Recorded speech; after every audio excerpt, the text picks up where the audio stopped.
Parte I. Janeiro de 1976. Capítulo 1. Em dias nublados como aquele, Robert Neville nunca estava certo quanto ao pôr do sol. Se ele fosse um pouco mais analítico, poderia calcular o tempo para a chegada da noite, mas ainda estava habituado a consultar o céu para isso, e nos dias nublados este método não funcionava. Por isso, escolheu permanecer próximo de casa. Caminhou na débil luz do fim de tarde com um cigarro pendurado no canto da boca, deixando a fumaça trilhar seu caminho, sobre seu ombro. Verificou cada janela, procurando uma moldura que estivesse partida. Após tantos ataques violentos, a madeira começava a partir-se e ele tinha que consertá-la, um trabalho que odiava fazer. Viu que uma das pranchas fora arrancada. Não é maravilhoso? Pensou. Checou a estufa e o tanque de água nos fundos. Algumas vezes a estrutura ao redor do tanque se via enfraquecida, ou os colhedores de chuva se dobravam ou quebravam. Às vezes, pedras que eram arremessadas sobre a cerca alta ao redor da estufa rompiam as redes aéreas e ele tinha que substituí-las. O tanque e a estufa estavam bem hoje. Voltou a casa para pegar o martelo e alguns pregos. Assim que empurrou a porta da frente, viu-se no reflexo distorcido do espelho rachado que tinha prendido a porta um mês atrás. Em poucos dias, partes irregulares do vidro começaram a cair. Deixem que caia, ele pensou. Era o último maldito espelho que colocava lá, não valera a pena. Em seu lugar, colocaria alho. O alho sempre funcionou. Cruzou o silêncio da sala de estar virando à esquerda no pequeno corredor e à esquerda novamente para o seu quarto de dormir. Uma vez aquele quarto estivera decorado de forma a ser aconchegante, mas fora em outro tempo. Agora era apenas um quarto funcional e uma vez que a cama de Neville e a escrivaninha ocupavam pouco espaço, transformou todo o resto em um depósito. Uma longa prateleira corria toda a parede. Sobre ela havia uma serra pesada, um torno de madeira e uma roda de esmeril. Na parede estavam racks com as ferramentas que Robert Neville utilizava. Tomou um martelo e selecionou alguns pregos de um dos escaninhos. Então foi para fora e pregou a prancha à moldura da janela. Jogou os pregos que não utilizou em um entulho. Passou um tempo parado ali, olhando a extensão silenciosa da rua Cimarán. Ele era um homem alto, 36 anos, ascendência anglo-saxônica, de traços comuns, exceto pelos lábios determinados e o azul dos olhos que agora se moviam contemplando os restos carbonizados das casas em cada lado da rua. Ele as havia queimado para evitar que alguém pulasse sobre sua casa usando os telhados vizinhos. Depois de poucos minutos, deu um longo suspiro e voltou para dentro. Largou o martelo no sofá da sala e, pegando um cigarro, foi preparar seu drink do meio-dia. Depois daria um jeito na cozinha, no lixo que se acumulará ali nos últimos 5 dias. Sabia que devia queimar os pratos de papel e os utensílios, tirar o pó dos móveis, lavar a banheira e o toalete e trocar os lençóis e a fronha do travesseiro sobre sua cama, mas não sentiu vontade. Ele era homem, estava sozinho e estas coisas não tinham tanta importância assim. Já era quase de tarde. Robert Neville estava na estufa, colhendo um balde de alho. No início ele ficava doente com aquele cheiro e seu estômago ficava sempre revirado. Agora, o cheiro estava pela casa, impregnado nas suas roupas e às vezes ele pensava que sua pele cheirava a alho. E ele mal percebia. Quando tinha colhido o suficiente, voltou para casa e jogou-os no escorredor da pia. Assim que pressionou o interruptor, a luz acendeu-se, trêmula, depois ficou normal. Um silvo escapou entre dentes. Era o gerador de novo. Teria que sair e verificar o maldito manual outra vez e ver a fiação.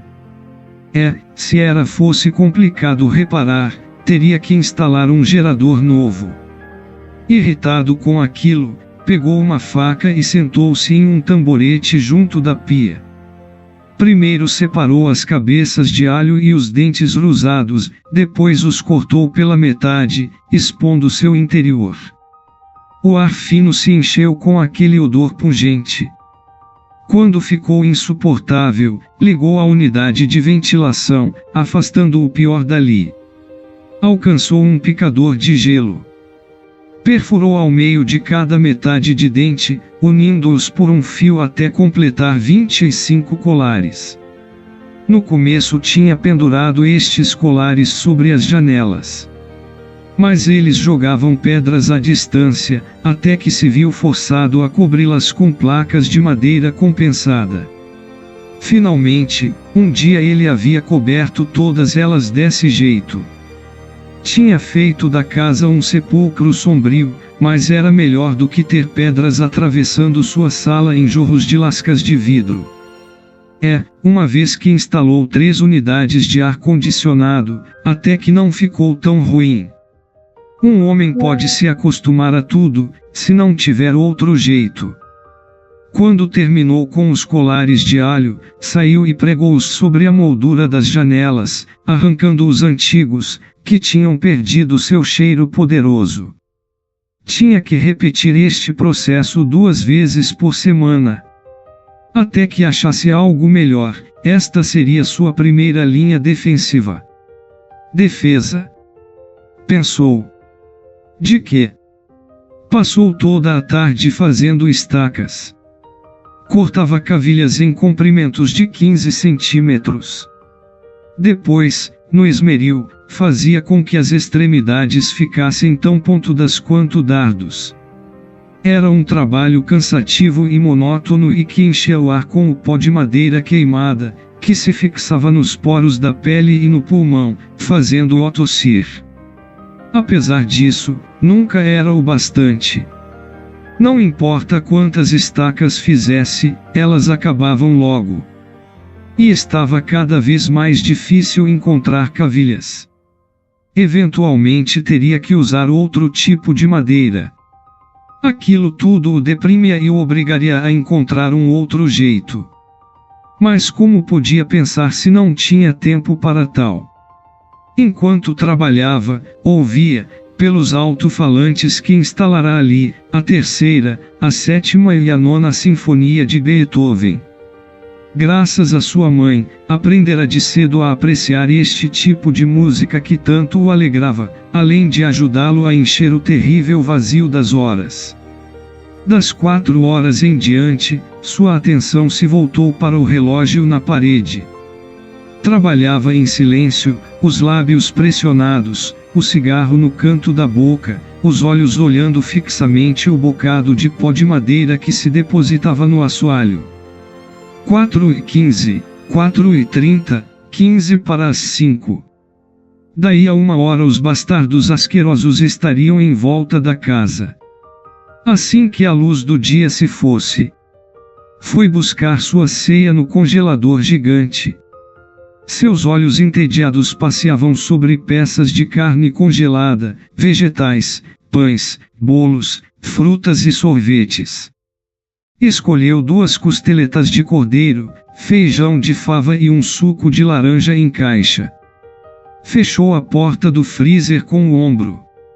Foi até onde pilhas de latas de conservas chegavam ao teto e escolheu uma lata de molho de tomate. Deixou o lugar que uma vez fora dormitório de Kate e hoje pertencia ao seu estômago. Lentamente, passou pela sala de estar, observando a parede dos fundos coberta por um tapume.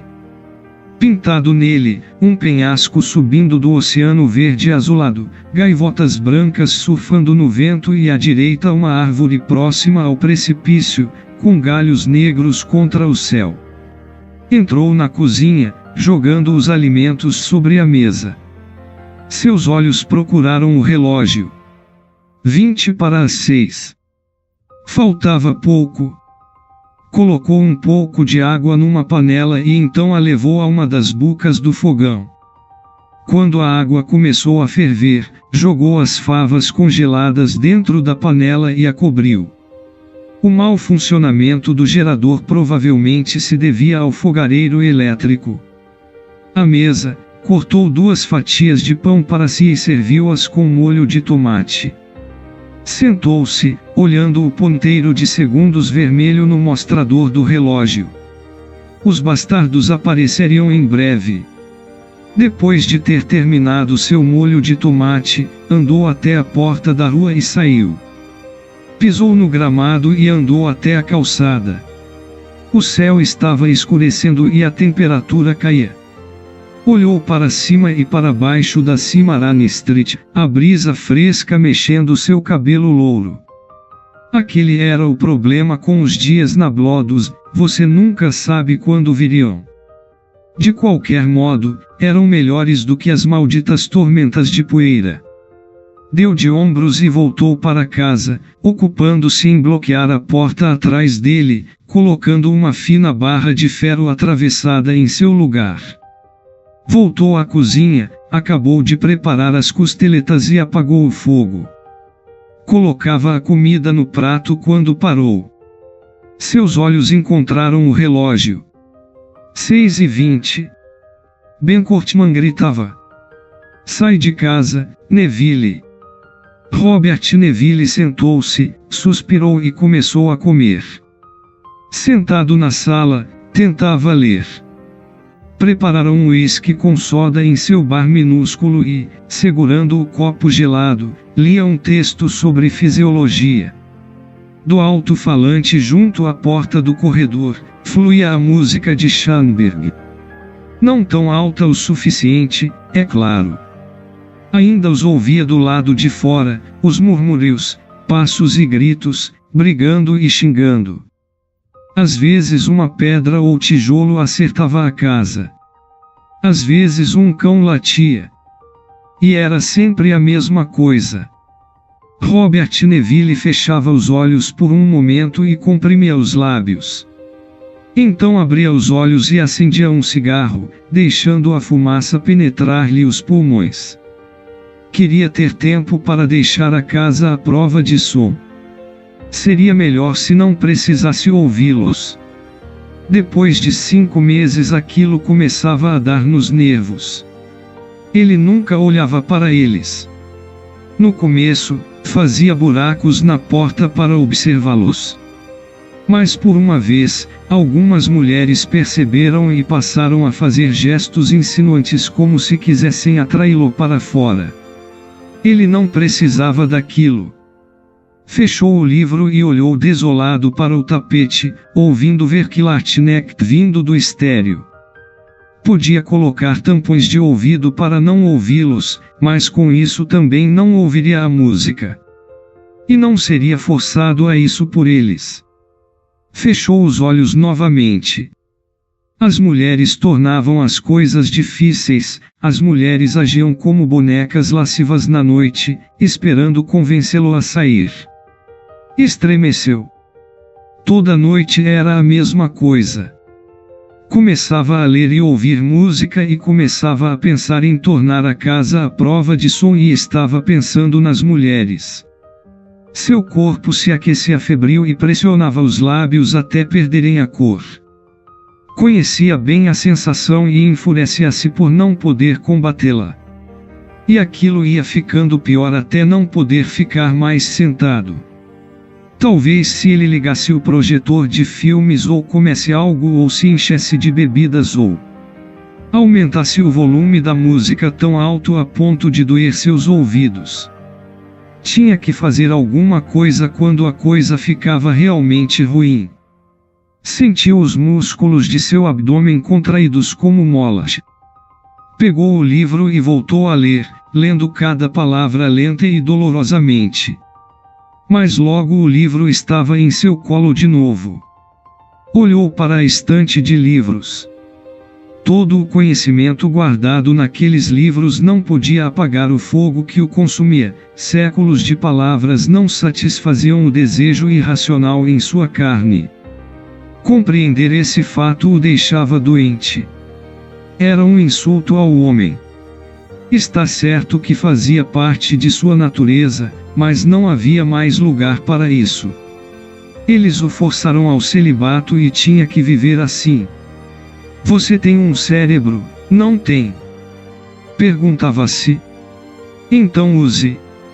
Aumentou o volume da música e obrigou-se a ler uma página inteira sem parar. Lia sobre células vermelhas e membranas, linfas e nódulos linfáticos, sobre linfócitos e células fagocitárias. No vazio, na região à esquerda, próxima ao tórax, em uma grande veia do sistema circulatório. Fechou o livro com um golpe. Por que não o deixavam em paz? O que esperam conseguir? Será que eram tão estúpidos?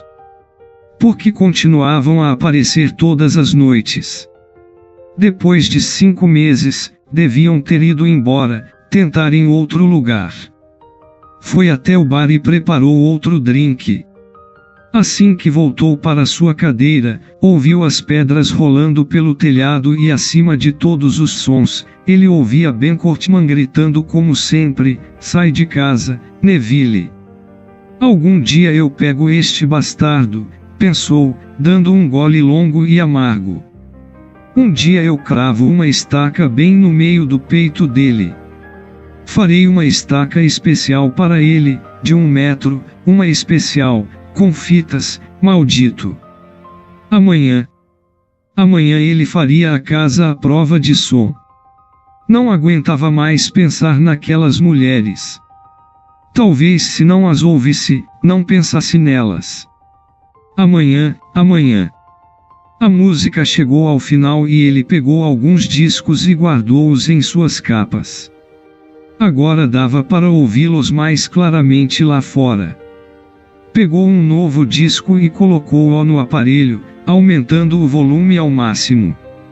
O Ano da Praga, de Roger Leigh, encheu seus ouvidos. Violinos subiam em lamentos, tímpanos como um coração moribundo, flautas estranhas, melodias atonais. Num acesso de raiva, arrancou o disco quebrando-o no joelho direito. Devia ter feito isso há muito tempo. Marchou para a cozinha e atirou seus pedaços na lata de lixo e então ficou parado na escuridão, de olhos fechados, dentes cerrados, as mãos cobrindo os ouvidos. Me deixem em paz, me deixem em paz, me deixem em paz. Não adiantava tentar acertá-los de noite. Nem valia a pena tentar. Era a vez deles. Seria estupidez tentar. Poderia assistir a um filme, mas não tinha vontade de ligar o projetor. Iria para a cama então, colocar os tampões de ouvido e tentar dormir. Era o que acabava fazendo, todas as noites. Rápido, sem pensar em mais nada, foi para o quarto e despiu-se. Vestiu a parte de baixo dos pijamas e foi ao banheiro. Nunca usava a parte de cima, era um hábito que adquirira no Panamá, durante a guerra. Viu-se ao espelho enquanto se lavava. Contemplou o peito largo e a cruz tatuada nele, durante uma noite de bebedeiras no Panamá. Que louco eu era naquele tempo. Pensou. Bem, talvez a cruz tivesse lhe salvado a vida. Escovou os dentes com cuidado e usou fio dental. Tentava conservá-los em bom estado, pois agora ele era seu próprio dentista. Algumas coisas podem ir mal, mas não a sua saúde. Então, por que ele não largava de vez a bebida? Por que não vai pro inferno? Pensou em seguida. Voltou à sala para apagar as luzes. Por poucos minutos olhando para o tapume. Tentou acreditar que era realmente um oceano. Mas como ele conseguiria isso com tantos gritos e grunhidos noturnos? Desligou a única lâmpada e foi para o quarto. Desgostoso, viu que uma camada de pó cobria a cama. Sacudiu o pó com as mãos, pensando se não era melhor construir uma divisão que separasse a oficina do resto. Melhor fazer isso, melhor fazer aquilo, havia tantas coisas a serem feitas que ele nunca chegasse ao problema real. Ajustou os tampões nos ouvidos e o silêncio o engoliu. Apagou a luz antes de meter-se nos lençóis. A face iluminada do relógio de cabeceira dizia que passava das 10. Como sempre. Desse jeito acabo acordando cedo. Deitado na cama, dando longos suspiros na escuridão, esperava poder dormir. Mas o silêncio não ajudava. Podia vê-los ainda, lá, os homens com os rostos pálidos, ao redor da casa, procurando uma maneira de chegar até ele. Alguns se coçando feito cão, os olhos brilhando, dentes raspando uns nos outros, juntos. E as mulheres? Tinha que pensar nisso de novo. Rolou sobre o estômago amaldiçoando-se e enfiou o rosto no travesseiro quente. Ficou lá, respirando pesadamente, o lençol arranhando o corpo. Traga logo amanhã. Sua mente repetia estas palavras a cada noite: Deus, traga logo amanhã. Sonhou com a Virgínia e gritou durante o sonho enquanto seus dedos agarravam os lençóis como garras: